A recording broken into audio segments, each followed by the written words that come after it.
Assalamu alaikum ji. We welcome you in the program Limbs for Life.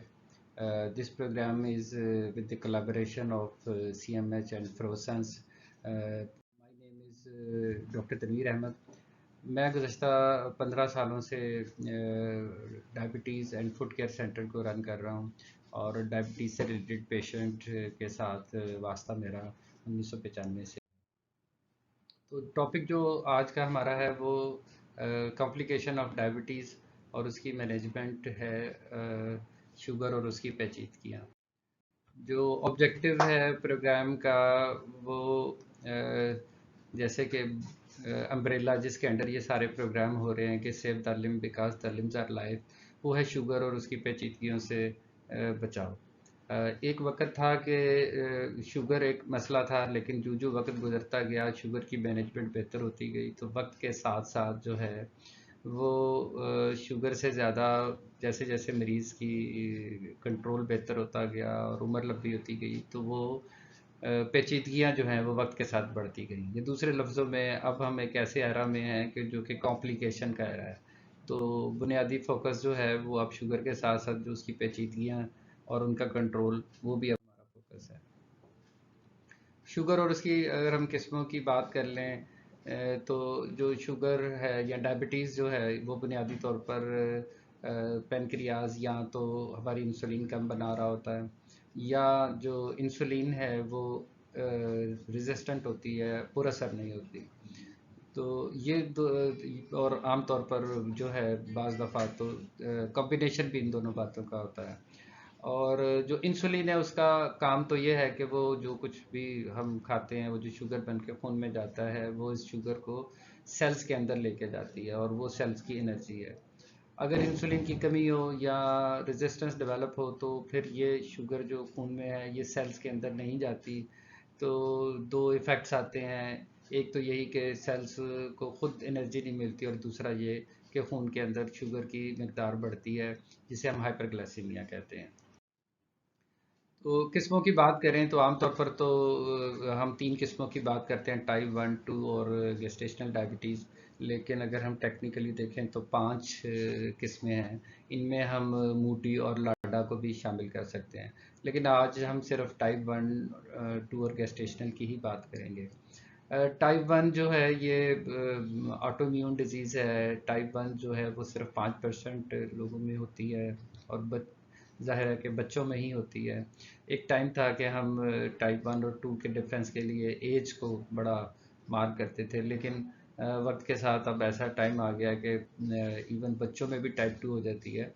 तो जो type 1 है उसको हम डिफरेंशिएट ऐसे ही करेंगे कि ये ऑटोइम्यून डिजीज़ है, और इसके अंदर जो है नोन और कुछ अननोन रीजंस की वजह से जो है बीटा सेल ऑफ पेनक्रियाज ख़त्म हो जाते हैं, और बड़ी तेज़ी से ये अपीयर होती है। और जो हाइपरग्लाइसीमिया है या शुगर की जो बुलंद होना है वो बड़ी तेज़ी से होता है।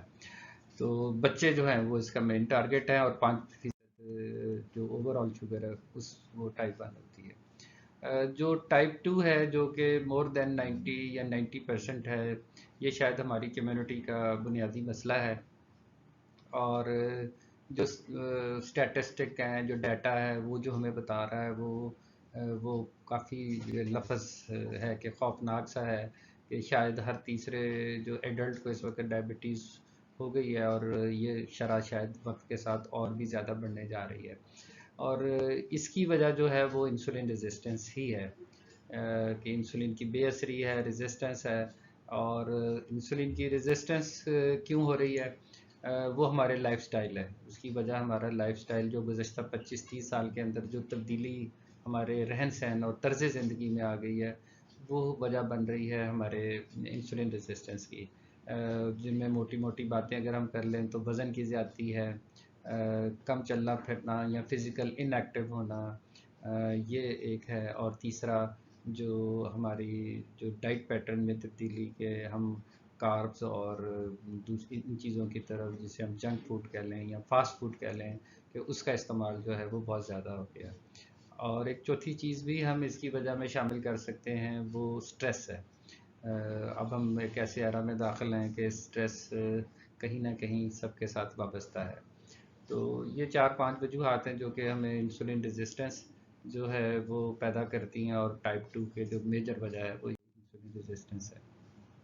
गेस्टेशनल डायबिटीज़ को हम डिफ़ाइन ऐसे ही करेंगे कि जो पहले से मौजूद ना हो और हमल के दौरान हो, और आमतौर पर या हमल के या प्रेगनेंसी के जो है वो आखिरी 1-2 महीनों के अंदर जो है वो डेवलप होती है, और इसकी बुनियादी वजह भी वही जो अभी हमने टाइप 2 में बात की कि इंसुलिन रेजिस्टेंस का होना जो है वो है। और एक और बात ये कि जो ये शुगर आमतौर पर जब बच्चा डिलीवर हो जाता है तो ख़त्म हो जाती है, लेकिन 80% जो 80% के करीब जो ख़वातीन है वो अगले 3 से 5 साल के अंदर टाइप 2 डायबिटीज़ में जो है कन्वर्ट हो जाती हैं।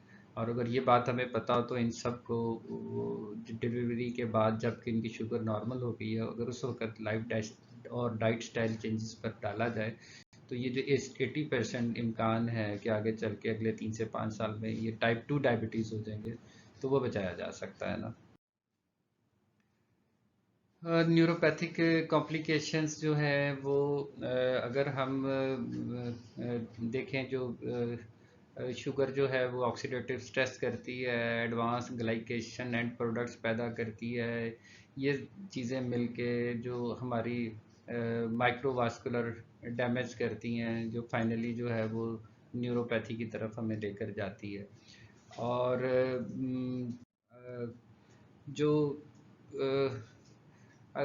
एक्यूट कॉम्प्लिकेशंस की हम बात करें तो वो टाइप 1 में अगर हम देखें तो दो हैं, कि एक तो शुगर की कमी होना जिसे हम हाइपोग्लाइसीमिया कहते हैं, और दूसरी जो है वो इनका कीटो एसिडोसिस है। टाइप 1 में ये आमतौर पर बच्चे चूँकि डायग्नोज जल्दी नहीं होते तो वो डायबिटिक कीटो एसिडोसिस के साथ ही प्रेजेंट करते हैं। अगर हम टाइप 2 की बात करें तो उसमें जो हाइपरग्लाइसेमिया इतना बड़ा शायद एक्यूट कॉम्प्लिकेशन नहीं है जितना हाइपोग्लाइसेमिया। हाइपोग्लाइसेमिया उसमें जो है वो मेजर चीज़ है कि जो कि हमें अगर हम कॉम्प्लिकेशन या पेचीदगियों की बात करें जो कि अक्सरियत को हिट करता है। जो एक्यूट को छोड़ के अगर हम मेजर कॉम्प्लिकेशंस की बात करें तो कुछ स्लाइड में भी नज़र आ रहा है, लेकिन अगर हम बुनियादी तौर पे इन्हें तकसीम करना चाहें वो मैक्रो और माइक्रोवास्कुलर कॉम्प्लिकेशन है। मैक्रो में हम स्ट्रोक कहते हैं, इस्केमिक हार्ट डिजीज़ है, और पेरिफेरल आर्टेरियल डिजीज़ है। जब हम माइक्रोवास्कुलर की बात करते हैं तो उसमें सेंसरी न्यूरोपैथी है हमारी, पेरिफेरल न्यूरोपैथी है, फिर नेफ्रोपैथी है, फिर रेटिनोपैथी है। तो ये हमारी जो है वो माइक्रोवास्कुलर जो है कॉम्प्लिकेशंस है। तो कॉम्प्लिकेशंस जितनी भी हैं अगर हम इनको टेक्निकली देखें तो ये सारी की सारी माइक्रो हैं, ये कहीं ना कहीं एंडोथीलियम जो है उसके डैमेज की वजह से ही ये पैदा होती हैं। और जो एंडोथेलियम का डैमेज है उसकी वजह भी उसके बैक एंड पे हम जाते हैं तो न्यूरोपैथी ही वजह हमें मिलती है। तो इस अंदाज से अगर हम देखें, अगर हम पेचीदगियों को एक ख़ास नज़र से या सीरियस हवाले से देखना चाहते हैं तो न्यूरोपैथी को देखना, समझना और ट्रीट करना बहुत ज़रूरी है। तो ये अभी हमने बात की कि मेजर कॉम्प्लिकेशन जो है वो हमारे बहुत सारे आज़ाद जो हैं वो हिट होते हैं, जिनमें ब्रेन है, आइज़ हैं, हार्ट हैं, टीथ हैं, किडनीज़ हैं, नर्व्स हैं। और इनके पीछे दो पैथोलॉजी जो चल रही होती है, एंडोथेलियम डैमेज और न्यूरोपैथी है। तो पेन, न्यूरोपैथी पेन में क्लासिफिकेशन है, न्यूरोपैथिक और नॉन न्यूरोपैथिक पेन है।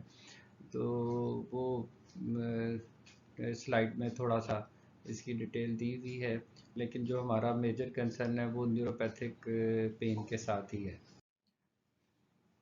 ये बहुत अहम बात है कि 50% जो लोग हैं वो, कहा यह जाता है कि 50% लोग जो हैं वो न्यूरोपैथी डेवलप करते हैं जो शुगर के मर्ज में मुब्तला हैं। लेकिन इतना अरसा, लंबा अरसा काम करने के बाद अपनी क्लिनिकल प्रैक्टिस में हम ये देखते हैं कि आजकल तो ऐसा हो रहा है कि लोग डायग्नोज ही न्यूरोपैथी की वजह से हो रहे हैं, कि वो अपनी तकलीफ़ की वजह से आए हैं कि पाँव सुन रहते हैं या पाँव जलते हैं, और उस शक के बिना पर जब उन्हें चेक किया जाता है तो पता लगता है कि ये डायबिटिक है, इससे पहले उन्हें नहीं पता होता। तो ये ये बड़ी अब थोड़ी सी फ़र्क सी बात है कि आमतौर पे हमारे जहन में ये ख्याल था कि किसी को शुगर होती है और टाइम लंबा गुजरता है, वो उसे कंट्रोल नहीं करता है, तो तब ये वाली कॉम्प्लिकेशन पैदा होती है। लेकिन आजकल जो जिस तरह बहुत सारी तब्दीलियाँ आई हैं हमारी रूटीन की ऑब्ज़र्वेशन में, तो इसी तरह ये भी एक तब्दीली है कि लोग जो है ये 50% भी मेरा ख्याल है कम है, शायद इससे ज़्यादा लोग जो हैं वो उनको न्यूरोपैथी डेवलप हो जाती है। और बहुत सारे लोग, एक अच्छी खासी परसेंटेज ऐसी है जो कि आजकल डायग्नोज ही न्यूरोपैथी की वजह से हो। तो जो हमारे जो न्यूरोपैथी के अंदर जो पैथोलॉजी है स्मॉल और लार्ज नर्व फाइबर, उसमें बुनियादी तौर पर तो लार्ज फाइबर न्यूरोपैथी जो है वो हमारा कंसर्न है। वो देखना भी कोई इतना मुश्किल नहीं है। हम मोनोफिलामेंट हो गया, पिन प्रिक टेस्ट हो गया इनसे, और टेंडन रिफ्लेक्सेस हैं, अगर हम वो एग्जामिनेशन करते हैं जो कि आपके लेवल पे सिखाया और किया जाता है, तो ये बड़ी आसानी से जो लार्ज फाइबर न्यूरोपैथी है ये डायग्नोज हो जाती है, जो कि आप समझें कि जिससे हम न्यूरोपैथी को फाइनली डायग्नोज कर सकते हैं। और जो न्यूरोपैथी को अगर हम पेशेंट जो हैं वो हमारे इधर एक चीज़ पे कॉम्प्रोमाइज़ कर लेते हैं कि पहले उनके पाँव थोड़े से जल रहे होते हैं, फिर वो सुन्न हो जाते हैं, वो उसके साथ एडजस्ट कर जाते हैं, चलें कहते हैं कि जी सुन्न हो रहे हैं तो खैर है, और उसके साथ रहना शुरू कर देते हैं। या डॉक्टर जो है वो डायग्नोज सही नहीं करता, या वो नज़रअंदाज कर देता है ये पेशेंट। तो फाइनली जो है यही न्यूरोपैथी, जैसे हमने पहले भी बात की कि एंडोथेलियम डैमेज, और उसके बाद जो है आगे चल के ये फुट इन्फेक्शन, और फुट इन्फेक्शन से फिर आगे चलते हुए ये एम्पुटेशन की तरफ ले जाती है। और जो एम्पुटेशन है, जो शायद ये जो प्रोग्राम चल रहा है लिम्स फॉर लाइफ, जो एम्पुटेशन बचाना जो है वो ही शायद इस बार प्रोग्राम का है, क्योंकि अगर पाँव है तो हम चल रहे हैं, ज़िंदगी हमारी चलती है। और अगर हमारे पाँव ये एम्पुटेशन हो जाए, पाँव रुक जाए, तो शायद ज़िंदगी भी रुक जाती है। तो इसलिए न्यूरोपैथी को फर्स्ट लेवल पे डायग्नोज करना, न्यूरोपैथी को फर्स्ट लेवल पे ट्रीट करना, ताकि जो शुगर की पेचीदगी हैं वो एरा जिसमें हम पेचीदगियों में दाखिल हो चुके हुए हैं, तो उन पेचीदगियों को बर वक्त तशखीस करके और उनको बर वक्त बचाया जा सके। तो ये भी एक स्लाइड हमें ये बताती है कि जो पेशेंट जो है वो न्यूरोपैथी के साथ है, उसकी नर्व्स और ब्लड वेसल जो हैं वो कैसी हैं, और जो हेल्दी पर्सन है तो उसकी नर्व्स और ब्लड वेसल जो हैं वो कितने डिफरेंट। तो न्यूरोपैथीज में मोनोन्यूरोपैथी, जब हम किसी एक नर्व की बात करते हैं कि अफेक्टेड हुई है, और पॉलीन्यूरोपैथी के जब एक से ज़्यादा जो नर्व्स हैं वो अफेक्टेड हुई हैं। तो मोनोन्यूरोपैथी जैसे कि अकुलर न्यूरोपैथी है, फेशियल न्यूरोपैथी है, या कोई भी ओरल नर्व है, या कोई भी एक नर्व सिंगल है, तो ये निस्बतन बहुत कम है। अगर हम क्लिनिकल प्रैक्टिस में देखें तो जो पेशेंट हमारे पास शुगर के साथ आता है तो मोनोन्यूरोपैथीज होती हैं, मिलती हैं, लेकिन बहुत कम है। लेकिन जिससे वास्ता, जैसे इन्होंने कहा जी कि न्यूरोपैथी 50% के, तो मेरे जैसे का ख्याल है शायद ये इससे भी ज़्यादा कोई, तो वो पेशेंट जो हैं वो पोली न्यूरोपैथी के हैं। सिमेट्रिकल होती है, hand and gloves and stocking जो है वो एरिया जो है वो अफेक्टेड होता है। तो जो पोली न्यूरोपैथीज हैं वो मोस्ट कॉमन।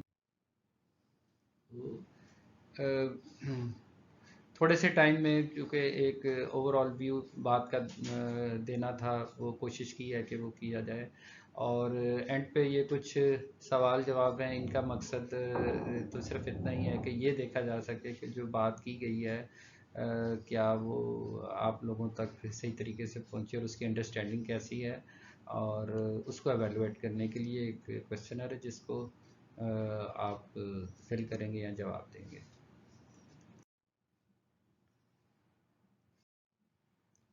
शुक्रिया।